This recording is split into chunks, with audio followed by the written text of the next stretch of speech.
The head coach right now of the Oregon State Beavers is with us right now. Coach, appreciate you giving us some time here. Congrats on the class. But I started off the conversation with Yogi about the success you guys had a season ago. 2 wins a couple campaigns ago, 5 last year. How different is recruiting this year compared to when you first got the job?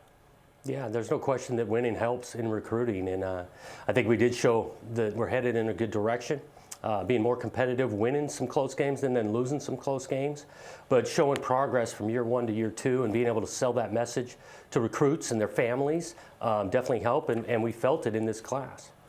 Coach, when I look at this class and really every class you've had, guys coming out of high school maybe aren't ranked as high as other players, but you signed 7 guys over the last 2 years that are quote-unquote 4-star players coming out of high school. Like, how has the creativity continued among your staff building this roster completely? Well, we're definitely always evaluating, kind of looking for the right fit for our place, and there's really good players that fit our place, and then we're going to go chase them and let them know what Oregon State playing here is all about, and the coaches and who they surround themselves in the locker room, showing the progression, not only just of year 1 to year 2, but also the multiple examples of guys coming that have played at Oregon State and gone on and played in the NFL, because most of these guys want to chase that dream of playing at the highest level, and they've got an opportunity to do it here. And I think, again, that message has been resounding in a lot of homes of recruits. So I want to talk about a home of a recruit. I had a chance to talk to Isaiah Newell, running back recruit for you guys. He's a fascinating young man. He's gone through a lot. You know, went through a tragic car accident when he was 11, then lost his father as he was older as a teenager. What have you learned about this guy, and how's he going to fit into the ethos of the program? Yeah, you talk about a first-class individual, but his work ethic. You know, his mom, Robin, does an awesome job of continuing to teach character to him. He's a good football player that loves to play the game. I think he's going to be a great fit for our locker room, and his passion for improvement. He's a physical runner, and he's got good size that, you know, get into the weight room. He's going to be a force in this conference. Coach, Yogi made reference to some of the guys that you brought into this program. I feel like the last couple of years when I've been on campus with you, we do talk about transfers that can really provide a boost. The portal itself has created a lot of conversation nationally around college football. Your program in particular in this conference may be doing the best job of everyone dipping into that portal and making sure that you're getting some pretty good guys as well. How do you and your staff evaluate some of those players and figure out who is a right fit when guys already have college experience? Yeah, you know, it's interesting because we just want to use every avenue that we can to add to this roster. And now with the transfer portal, that's one avenue we want to be able to take advantage of. Some of the guys that we've been able to get had previous relationships through coaches when they were getting recruited at high schools. We definitely do a lot of background and homework on these guys, talking to the current roster they're on once they're on the portal. And not every guy on the portal is a fit for Oregon State or any school, and so you got to do a ton of homework on them. But once they're on there and we feel like they're a fit, we're going to chase all avenues to better our roster. Some of the guys that might be chasing some receivers and maybe locking them down, I love your JC secondary. You could argue, I mean, I know you returned some players there, but all 4 of them I feel like could play. Rajon Wright, Alton Julian being 2 headliners for me. What do you think about their skill set and their opportunity to impact early on defense? No question. Those 2 guys you mentioned, we wanted to get longer. We wanted to go into a little bit older player in the secondary to complement what we had going back. And Rajon, Alton Julian, even Jonathan Riley's safety, you know, all have length. We want to make that room even more competitive. We're excited about Alton Julian, especially he's got 3 years to play. We're not talking about just a 2-year player at junior college. So I think we've added some depth to that room, and all 3 of those guys will have the opportunity to compete right away. Coach, I remember being on campus 2 years ago, walking off the practice field with you, and you made reference to your team's defense. You felt good about the offense. You said, hey, these guys just got to come up with some stops. If we get that, we'll be okay. Last 2 seasons, you've now had some growth here.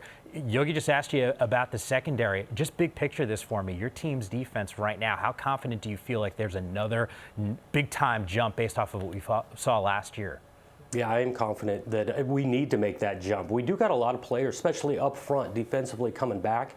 Feel awesome about this coaching staff and our players' efforts in regards to work ethic, and so they're going to improve, and we can make a big step. That's some of the reason we went in the emphasis of older players in the secondary, because we felt confident what we got coming back in the front 7, and if we get that back end even playing at a higher level, I think we can be a really good defense. Now, Coach, you're talking about this team. The defense is going to continue to improve. Offensively, you've always been successful there.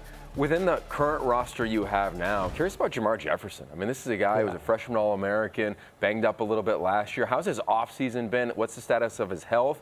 And do you expect him to be the feature back that can carry the load in spring and then, of course, the fall? Yeah, we're counting on him in a big way. You know, he did have the monster freshman year, dealt with some things this second year injury-wise. He's been working out. He's feeling better. But we need him to be able to have the big year that we think he can, because we are losing some guys, some production offensively. But with Jamar coming back, the scheme we run, we can feature him, and we hope to see that this fall and him having a big-time year. Coach, you mentioned some of those pieces that you're losing. Isaiah Hodgins was probably one of two of the most entertaining wide receivers that we had last season in this conference. I think Michael Pittman, probably that other guy.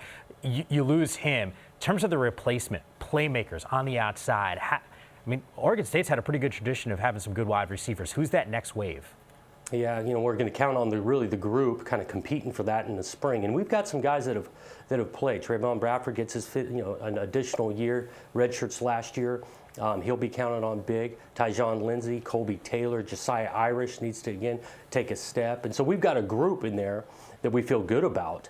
And so you're right, though. We got to find a way for those guys to replace that production, because Hodgins was so good and really so productive in the red zone, scoring so many touchdowns for us. Yogi, did Coach Smith just make reference to Champ, or did he not say his name? Because last time I checked, he is. Well, Champ is back too. That's right. I mean, I might be like a half-inch taller than him, so he really is my hero whenever he comes up with a big play on the football field. Just to be clear, do not forget about my guy Champ. Oh, I don't. He's a fan favorite in our place too, beyond you guys. Oh, I love that. All right, Coach, I want to take us into like the coaching staff right now. Last year, there were so many tight games. Mike referenced one-score games. 2 your first year. Last year, you had a handful of tight ones. How do you shore up in off-season programs, workouts, etc., a mindset of closing things out, in your opinion? Yeah, you talk a lot about finish, and we got into some of the specifics after being able to digest the season, and you're right on. I mean, we had multiple games that came down to one possession, whether it's offensively being able to finish on the field with the ball to run the clock out, or flip side 2 minute and be able to get some stops. And so that'll be a point of emphasis in heading into spring ball, putting those guys in those situations more, recreating the game for them. Because if we can take that next step in that regard on finishing games, we feel good about our chances this fall. Coach, it was an absolute joy to watch your football team close the gap, continue to improve a season ago. You had us on the edge of our seats in a lot of these games. I'm sure you'd prefer to be on the other end of some of those close ones as well. Something tells me it's going to happen for your team this upcoming season. So best of luck this offseason. Enjoy a little bit of downtime, and we'll see you in a couple weeks. Okay, I appreciate it, guys. Always good coming on.